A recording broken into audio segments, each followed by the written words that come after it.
So, ich hatte mir ja mal für den P80-Brenner so einen Spritzschutz konstruiert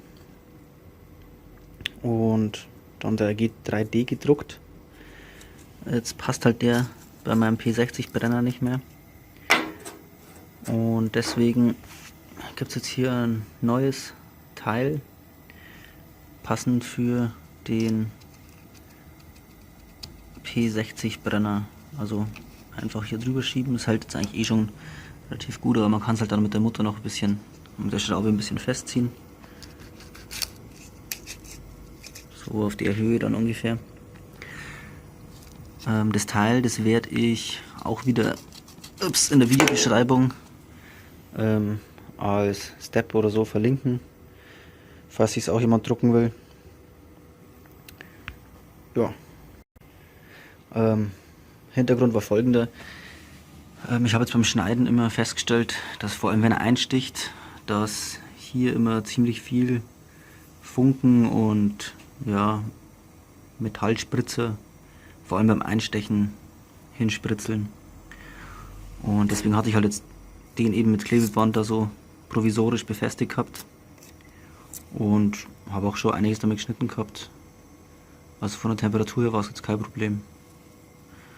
Aber es hat halt nicht so schön ausgeschaut und hing bloß lapprig dran. Deswegen jetzt eben hier ein neues Teil. Ich werde jetzt auch mit der Kappe mal das filmen, wenn man was rausschneidet. Und zwar habe ich jetzt schon angefangen, eben die Teile für diese Drachenfeuerschale rauszuschneiden. Genau. Und das ist eins von 6 Teilen. Und die anderen 5 habe ich jetzt schon mal so zusammengefügt. Vom Schnittbild her, also für die Schale passt's, aber er schneidet mir immer noch schräge Kanten. Also da bin ich noch nicht dahinter gekommen, an was das letztlich liegt. Ob das wirklich falsche Schneidgeschwindigkeitswerte sind, dass er die Düse zu schnell kaputt macht oder was. Oder Druck, ich weiß es nicht. Wie gesagt, für diese Feuerschale ist das auf jeden Fall okay, das Schnittbild.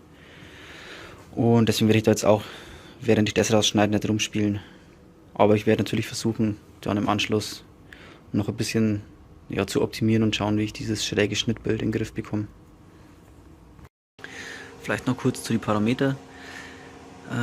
Ich habe jetzt 38 Ampere am Plasmaschneider eingestellt und werde das Ganze mit den Werten hier schneiden. Also Geschwindigkeit 1 1300, Geschwindigkeit 2 1100, wobei er hier ich glaube, alle Konturen mit Schneidgeschwindigkeit 1 schneidet.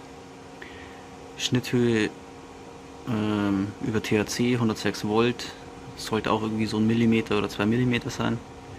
Und Einstechhöhe 1,5 mm. Einstechzeit habe ich jetzt hier 400 Millisekunden.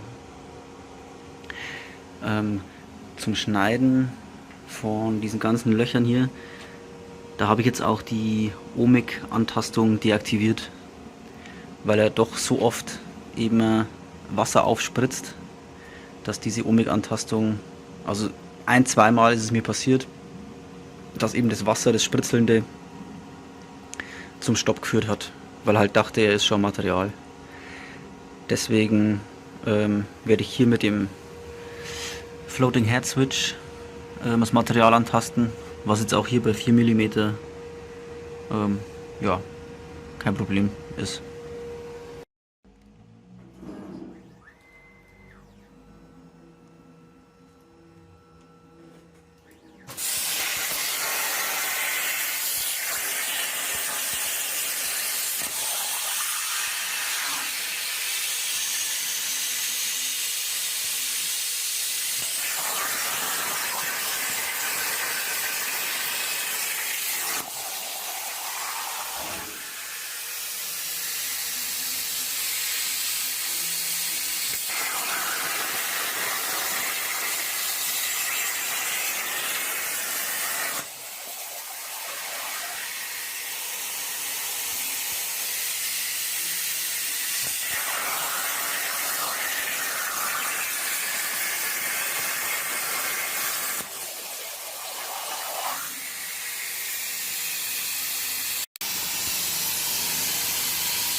So, ich habe jetzt mal ein paar weitere von den Teilen rausgeschnitten. Und also der Spritzschutz funktioniert super. Und das mit dem Geradschneiden noch nicht so hundertprozentig. Also wie gesagt, für die Anwendung reicht es allemal. Aber manche Kanten, zum Beispiel die hier, also ich filme jetzt gerade drauf, die ist nicht gerade. Die untere hier wieder schon. Und die äußere, das ist auch nicht gerade. Also irgendwie hat er einen Drall in die Richtung, also nach rechts, wenn man das Bauteil jetzt anschaut.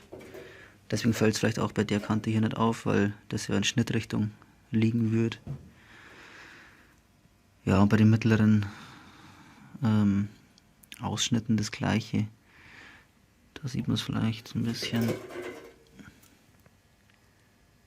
Ist immer, ja, ich krieg's nicht gescheit drauf, aber ist immer so nach rechts ein bisschen versetzt. Ich habe jetzt mal mit der Schnitthöhe ein bisschen gespielt und mit der Geschwindigkeit. Und bei jedem von diesen Dreiecken auch immer neue Düsen rein. Aber noch nicht der gewünschte Erfolg, was das Schrägschneiden angeht. Ja, das Video wollte ich eigentlich nur über diesen Spritzschutz machen. Der funktioniert gut.